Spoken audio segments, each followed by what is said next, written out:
written submissions before the amendments are adopted may appeal the matter to the Ontario Municipal Board. In addition, the applicant may appeal the matter to the Ontario Municipal Board if the Council does not adopt an amendment within 120 days of receipt of the application for zoning, and 180 days for an official plan amendment. A comment sheet is available at the door for anyone wishing to submit written comments on these amendments. Now, these two items, 3 and 4, are both simply surplus farm severance rezonings to prohibit residential uses on the retained farmland. Item number 3 is a zoning bylaw amendment for part of 1613 Divine Road, and that the Agricultural Affairs Committee recommend Council approve an amendment to zoning bylaw 2008-250 for part of 1613 Divine Road to, as I mentioned, prohibit residential uses on retained farmland as detailed in document 2. I know we have... That's for Dunning, sorry. So on that item? Okay. And item number 4, similarly, just different address, part of 3940 Dunning Road, the Agricultural Affairs Committee recommend Council approve an amendment to zoning bylaw 2008-250 for part of 3940 Dunning Road to prohibit residential uses on the retained farmland and modify regulatory provisions as detailed in document 2. So we have Anne Marie, Magnaron, thanks. It's it looks straightforward, but it's handwritten. So from our stand, you're okay with this item. So if we carry it, it's a very straightforward item, as you know. So on that item, okay, great. Thank you very much.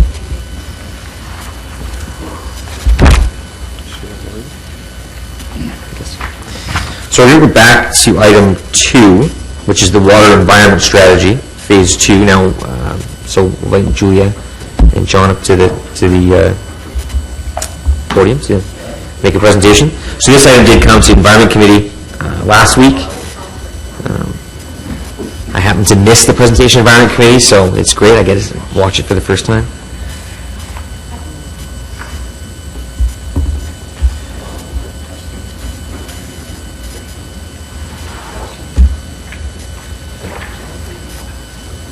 Just press the button.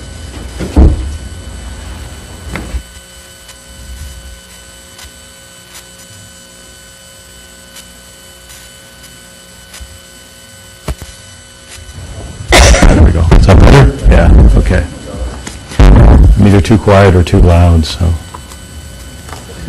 anyways, thank you for having us here this morning. The water environment strategy has been a long time coming, phase 2. So I've got a presentation here. I'll bring you through some of the highlights, and we'll go from there. So again, the water environment strategy, if you look at Ottawa and you look at that map there, we have about 4,500 kilometers of water courses that traverse the city. And really, these ultimately go into the Ottawa River. And so the intent of the water environment strategy is we want to have a long-term initiative that protects and mitigates the impacts of our growing city on the health of the water courses, groundwater, and wetlands.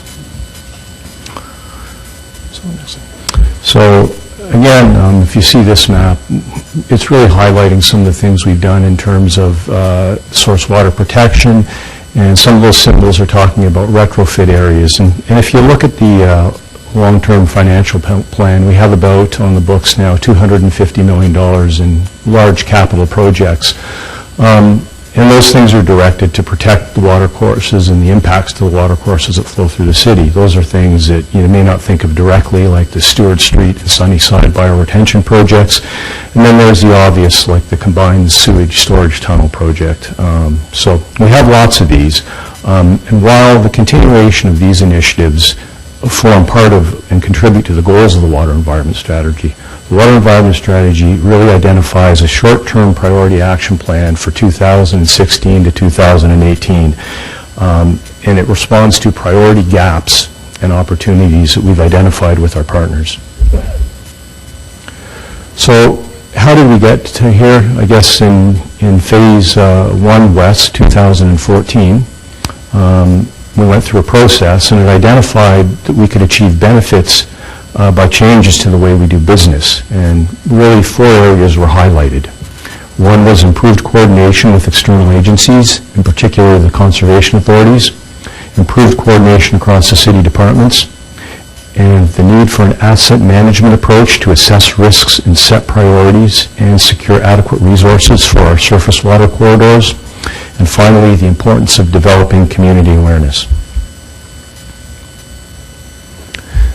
And so out of that feedback, this is what the overall framework of West looks like. So again, if you look at the goals and the objectives, so the goals would be the blue, the objectives would be the brown. Those are long-term objectives. They're designed to be achieved over 20 years. But in doing that, we're going to be doing 4-year work plans towards those blue columns. And so the plan we have, obviously, to achieve some of these things are very broad. There's some real specific deliverables, and there's some other business change exercises.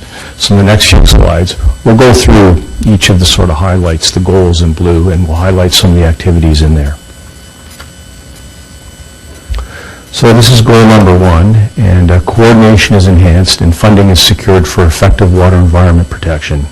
So again, in the body of the document, there's about 8 particular objectives we want to achieve, or initiatives. 4 of them, again, these are my personal 4 favorite. Different people have different 4, but 4 that I think are very important are: establish a watercourse advisory group to identify priority restoration projects that are achievable.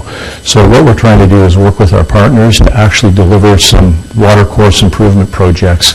That's not necessarily based on what is the best from a scientific perspective, but what we can actually build today and have an impact that we can see. We're going to establish a retrofit and stormwater management LID working group to clarify roles and business processes across the city. Again, we have an LRFP that has a significant amount of financial dollars directed towards that, but there are some business matters in getting these things in the ground that we need sorted. We're going to review and update the memorandum of agreement with the conservation authorities for planning advisory services, again, improving the way we work together. And then, arguably, probably one of the most fundamental is develop a framework to inform the long-range financial plan as to surface water management corridor needs. So this is critical if we're to enable the city to manage natural system liabilities and assets in a consistent manner. We do that really well with our harder infrastructure. We don't do it quite so well with soft infrastructure. West Goal 2. Under this action area, we have 7 initiatives, and I'm going to draw your attention to 3.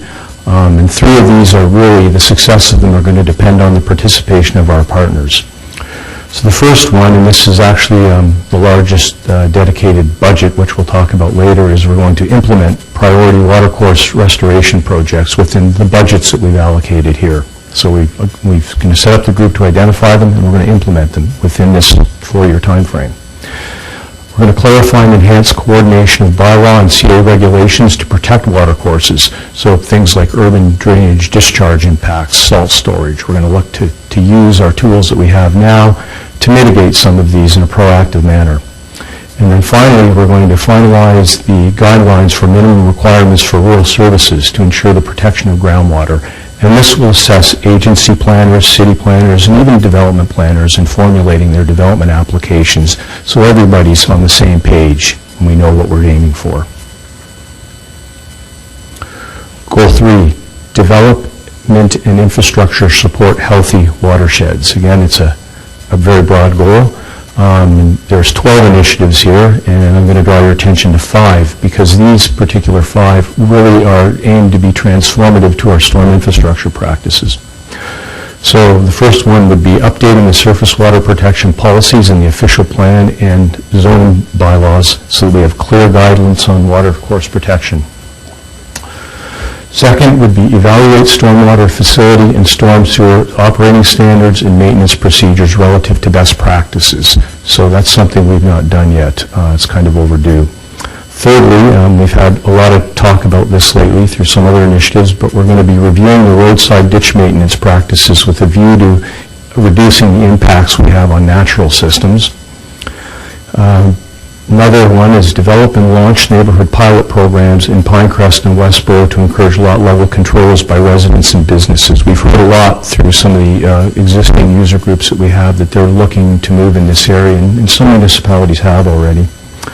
And then finally, we're going to develop locally relevant training on low-impact development and green infrastructure for our staff and other stakeholders, including the development community. So there's a lot out there, but what we're hearing from the development community and from operating folks is a lot of this stuff works really great in Southern California or in Vancouver, but not necessarily in Ottawa. So we're going to tweak that to suit Ottawa so that it's a benefit and people will want to use it.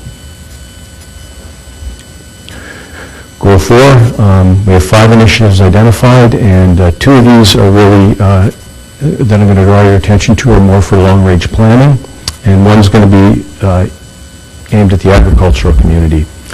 So the planning ones are assessing the effects of extreme weather on floodplains for risk and emergency planning, conducting vulnerability assessments of prime wetlands, cool streams, and aquatic habitats. And again, that's sort of, we're looking at protecting those sort of, or identifying, I guess, before we can even protect the sort of vulnerable special things we have in our natural environment through our city. And then the third initiative, we're going to support agricultural adoption measures such as tile drain control, crop covers through grants and demonstration projects. We already do that, but we're looking at, again, we've had pressure for more and to provide more, so we're going to use some of the funds in this particular program to do that. Almost there, 2 more goals. Goal 5, watershed monitoring, reporting, and the data sharing is enhanced. This one I particularly think is very important. 8 initiatives, and I'm going to talk about 4. Develop in consultation with stakeholders and report on long-term water environment indicators. Right now in the water community, there is a lot of, I don't think the word disagreement fits, but I'll use it for lack of something better, about what are the key parameters that we measure health by. And you talk to different scientific communities, different agencies, and they report on different things. We'd like to get everybody at the table, and we don't think this is a large 10-year exercise. We think it's a couple of meetings where we can agree on what are the ones we all agree on, and let's look at integrating those into all the separate reporting we do. So the city looks at certain things, Conservation Authority looks at certain things, and the ministry does. What of those things are the highest of the high, and can we coordinate how we collect those better? So another one is we're going to look at examining the way to optimize water monitoring and data exchange by the city and the CAs. So can we do things like go to web-based solutions for some of the stuff that we do internal right now and share data in a more comprehensive manner? The next is, and this one's underway, develop updated city mapping of core natural heritage features. So things like watercourse, wetlands, riparian, and forest cover, that's core information needed for sound planning. Work on that initiative already began in some of the early actions, and I think we're going to have a big chunk of the city done this year. Finally, and again, this is one that's already started, prepare annual reports on water quality in the surface water management corridors and make the data online. We do, at this point, have an online version of the city water quality index maps that we made live last year. This year, we're going to be releasing a comprehensive 17-year analysis of the background data and putting more information out there that's going to inform the public and our agencies and things like the Riverkeeper as to what we've been doing, and it will assist them. Last goal, goal 6, public is aware and engaged in stewardship. Again, I mentioned earlier, outreach to the public was something that was identified in phase 1, and so we have a bucket of 5 initiatives, and 3 that are very important. We want to implement an outreach plan to enhance public awareness of water environment issues and steps the community can take themselves to protect water courses and groundwater. We want to develop a demonstration project on a municipal drain to showcase vegetated buffers and other ways to reduce erosion. What we've heard in our efforts to do this is, again, people see lots of sketches, but they'd like to see us build something in Ottawa that's actually practical and will withstand the test of time. But we can't ask them to do that with their money, so we have to sort of have that exchange. And then the last one is we want to support green community initiatives such as stewardship of natural areas, depaving by providing information, technical support, and grants. So this is the money slide. So I think we're going to close with the money slide. So most of the actions we talked about it's going to be very important we deliver them in tandem with our partners, and in this case, most notably the conservation authorities. And while many of the initiatives require no money that we talked about, some of them do require some money. And in consultation with the steering committee, these are the buckets that we established to fund these.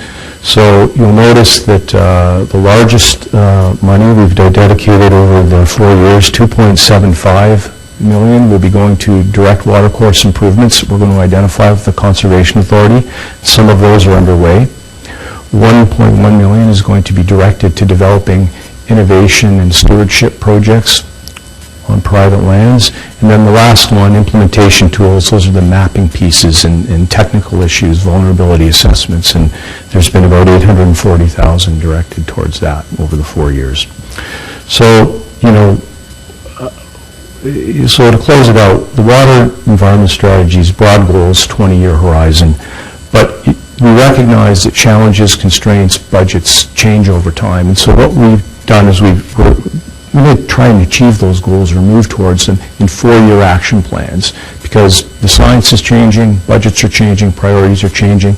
We have to do something, so we've set broad goals, but very focused 4-year plans, and we've tried to focus on very achievable things. And we will report at the end of the 4 years on where the gaps and the challenges, what we've achieved. And the next report would be submitted in 2019. So that's all I have. Thank you very much. I know that Councillor Sy82tYek has a question for you. Thank you very much, John and Julia. So my question is, there's quite a bit of partner out there. Ducks Unlimited comes to mind, the Conservation Authority. How involved are we with our partner? Because we did a project in Carp with the Ducks Unlimited, and they really enjoyed that relationship with the city, working together for restoration of the Carp River. So, and they like to see us more involved, and as much as we like them as well. But I mean, how can we close the gap? Where is the funding will fit that criteria there? So for restoration. Yeah, there are, again, we've highlighted watercourse projects, but we've also identified other areas, and I'm trying to remember what option it was, but the second bucket 2, I think there was $1.1 million. Those are stewardship. Well, if we go to the money slide, Julia, yeah. So innovation projects, it would be under that particular envelope. So there are funds there to look at projects like that with those people. And so when we talk about reaching out to our partners, again, it's going to be more than just the CAs. In particular, in the urban area, for example, we're going to have to reach out to some of the community groups.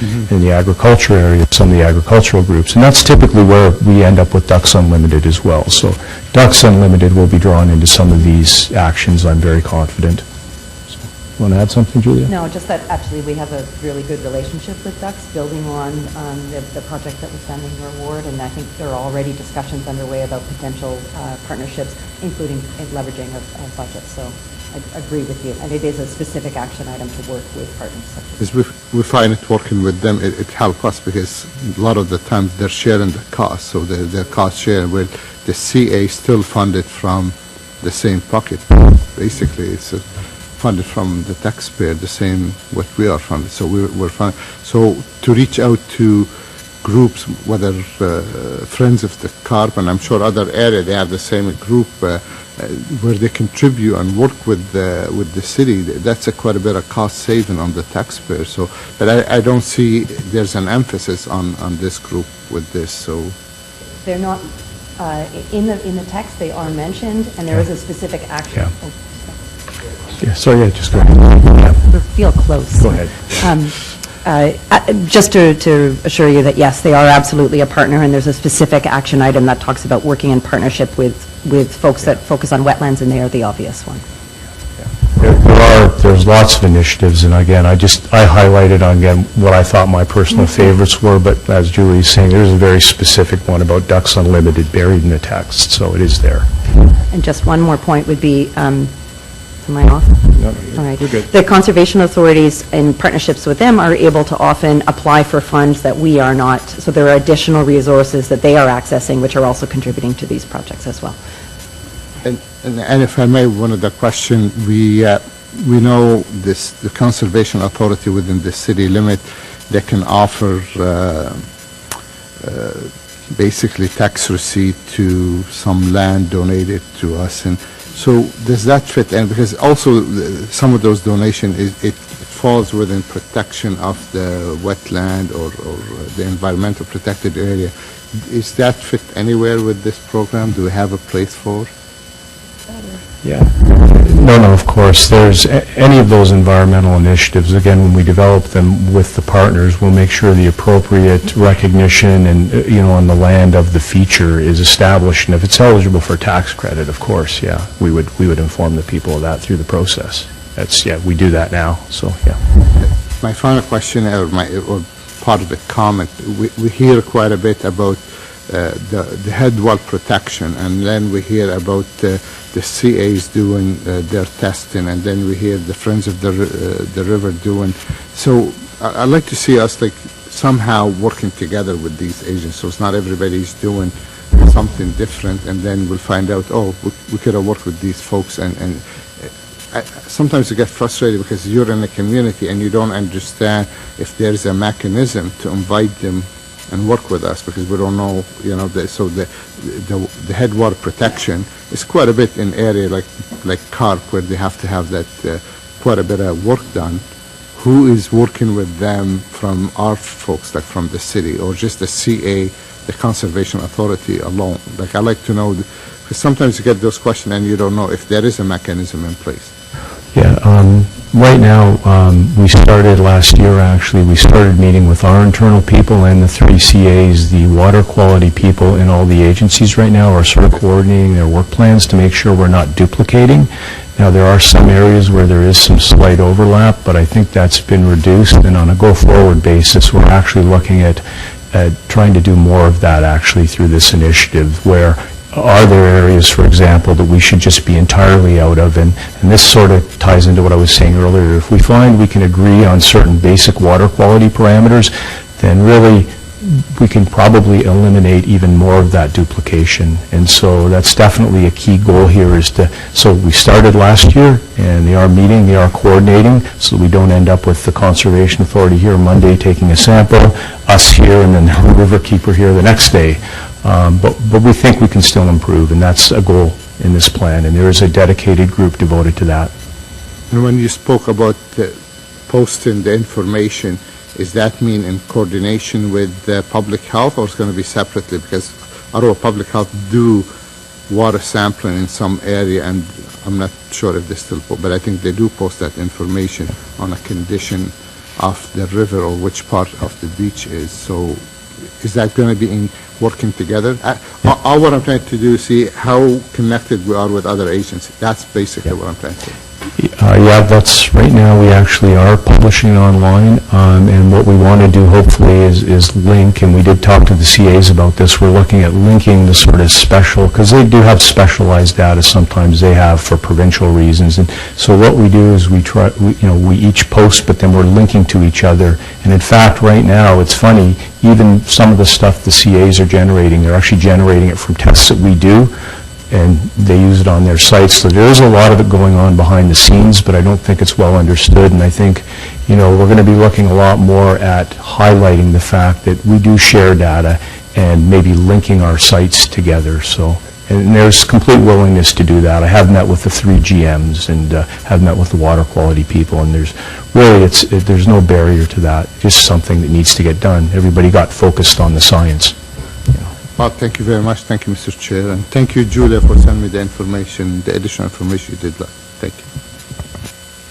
Thank you very much. I appreciate the comments that you made, Councillor Chair. It actually goes back to the water roundtable that we hosted a couple of years ago, and I was Vice Chair of the Environment Committee at the time, and we had a couple of sessions where some residents were making comments, or people in the group, some of the breakaway groups were making comments, and the chair of or the executive director of the Rio Valley Conservation Authority had sort of alluded to that they're doing a lot of these things. So to make sure that as we go through this, as we develop this strategy and it keeps moving forward, that we make sure that we aren't duplicating resources between the CAs and between the city, and that maybe a lot of it has to do with just the city raising awareness about what the CA actually does, because our tax dollars are going there as well. So they are another branch of what we do in terms of stewardship. So if our tax dollars are being spent by the CA, by the city on similar things. We need to figure what that is and then make sure that we're only doing it once because the duplication is completely unnecessary. So thank you for that. Any other questions? Councilor Drews? No? Thanks so much for your presentation. Appreciate it. So the item that the Agricultural Affairs Committee recommend that Council, one, approve the Water Environment Strategy Phase 2 report and 2016-18 work plan is attached as document 1 is described in this report, and number 2, that we direct staff to report back on the implementation of the approved 2016-2018 work plan as part of the report to the 2018 to 2022 City Council on a proposed 2019 to 2022 Water Environment Strategy work plan for their consideration. On the item? Carried. Thank you.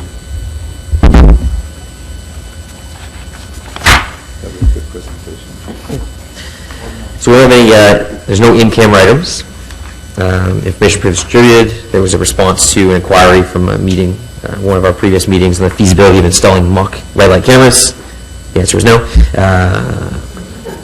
Open mic session. So we have one person registered for our open mic session. It's Mr. Derek McGrath from Manitic. Derek, you have spoken to us before, so you are well aware of the process.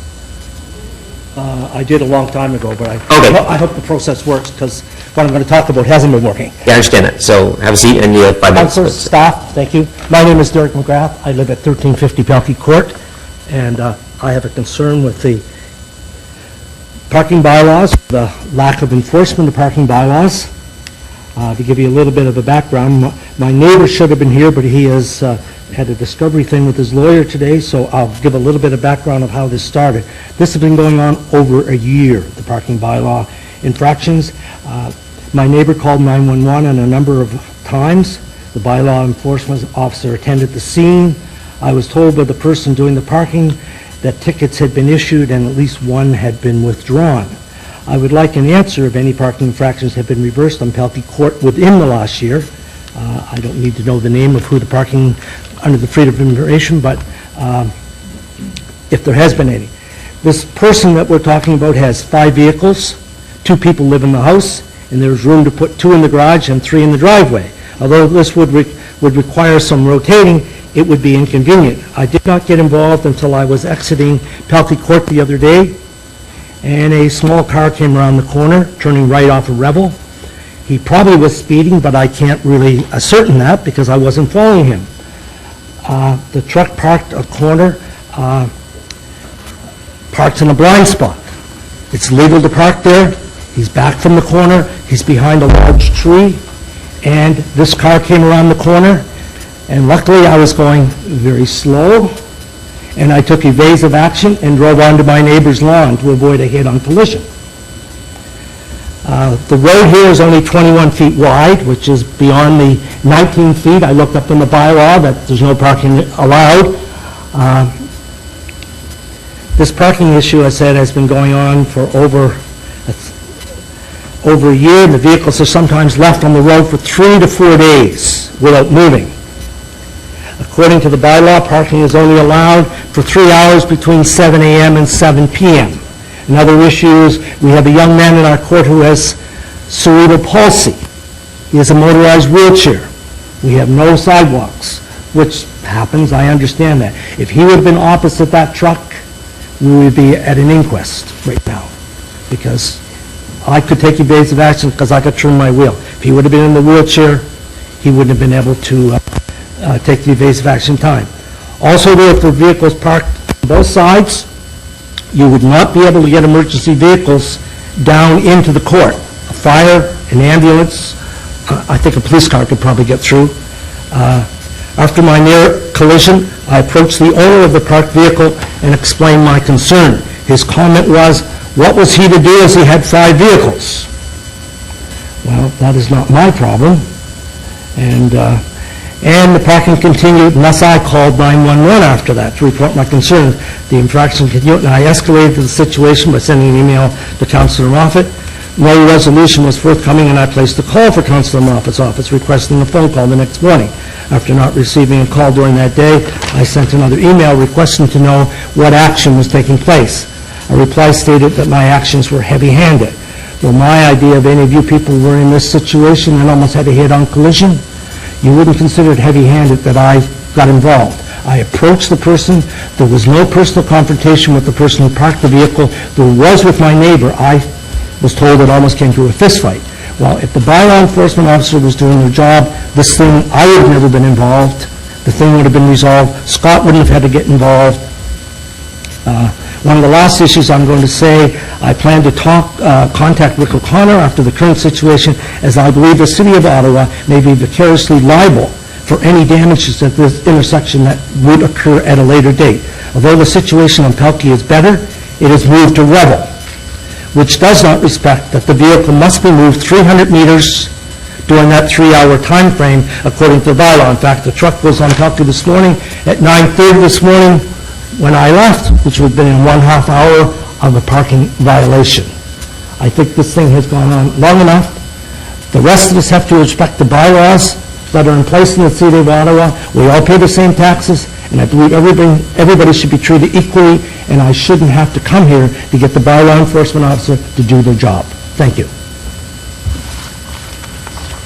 Thank you. The time frame? Yeah, you did. Thank you, Mr. McGrath. I know that we actually had an email that I was supposed to send you. It was a response from bylaw, and it was just speaking to that they went out on site. They didn't issue a ticket because they didn't catch anyone in the 3. Because it's not, as you mentioned, it's not actually legal to park there unless you exceed that time frame. And I don't think the car was parked within the distance to the intersection of Pelkey and Revel, which is the other issue. I mean, I could suggest that the residents petition to have no parking on the street, but then as you suggest, it might just shift the problem over to Revel. But Revel is a wider street, right, and you don't have the hidden car behind the trees. So that is something you could consider, is that you can work with your neighbors. I mean, there's 7 homes. I mean, there's 8 if you include the laneway that goes on to Revel. But you could petition to have no parking on your street. On one side would be sufficient. Sure, on one and side. that's what they have done in the Home Bay in Nova Scotia where we have. The fire engines cannot make it up during the festivals. They have the street sign goes for the whole year, even though there's only 3 festivals, which cover about 5 days. We just did the same thing on Dorak over in Cars, right near Cars at Rita Public School because of fire access and people parking for events at the school. So, I mean, that's something that's well within your reason to do if you'd like to. Maybe the person that has the 5 cars wouldn't sign a petition, but that wouldn't be the end of the world. So if you'd like, you can look into that. We can help you with that. Aside from that, I think when I made the comment about being heavy-handed, one of the great things about rural communities is that bylaw isn't proactive and that they're not out there constantly enforcing. And I think that's because we have free parking in every single village. But I have a problem with that because I pay my taxes. And why shouldn't the bylaw enforcement? If the person went out there, the bylaw enforcement, a couple of mornings at 7 o'clock and then went back at 10, they would get some tickets. Like I say, the car, sometimes the truck is there for 4 days straight and doesn't move. Yeah. In a lot of cases, that's not really doing any harm. In this case, it might be. It's a safety factor in this particular case. In this particular case, yes. What I'm saying is I wouldn't want it to be heavily enforced throughout the village nonstop. I don't think that's necessary. I think there's a unique case here, and I think maybe there's something we can do to address it, and possibly no parking is the solution. At least then you have your width issue because they're not parking on both sides of the streets. So we can talk about that further. I can have my office work with you to see if we can get a petition done. And then I don't think it'd take long. If you only had 6 signatures to get, it wouldn't take very long. Do you need everybody? Quite obviously, the one guy is not going to sign. No, I think if we had 6 or 7, I think we'd be okay. Okay. Thank you. All right. Thanks, Terry. All right, there's no other people sign up for open mic. Notices of motion? None? Inquiries? None? Other business? None? Adjournment? So moved. Carried. So our next meeting is actually not going to be here. It's going to be at the Gloucester Alliance Hall at the Fred Barrett Arena on Leitrim Road. This room is being used for graduation ceremonies because it's that time of year, and I didn't feel like I should bump them. So we'll just bump ourselves. So we decided to take our meeting out to Leitrim, which is close to Councillor Deleuze's ward, and it'll be easier for Councillor Blair to get to the meeting too. So we've done that for one meeting. It'll still be 10 o'clock, and it's Wednesday, June 29th. It would have normally been held on Thursday, July 7th, but it was moved up to Wednesday, June 29th. So thank you very much. Have a good day.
I am.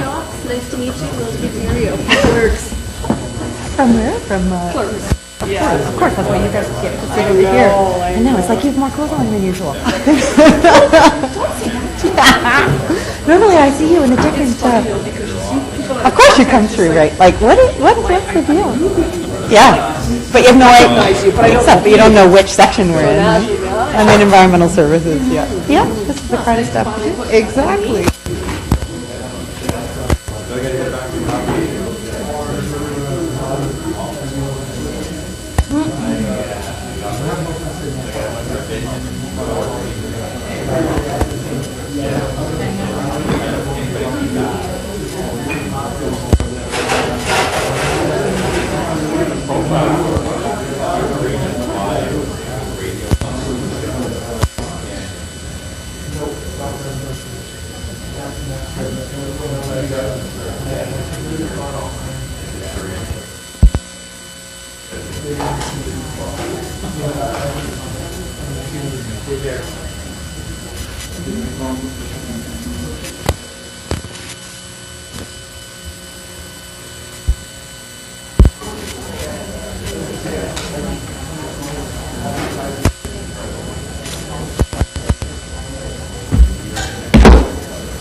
Thank you.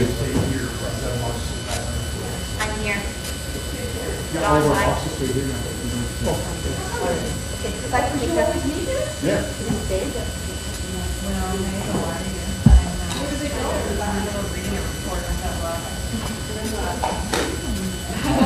Yeah.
Rosie, can you get me the bags that are in the back there? Huh? Right behind the screen there.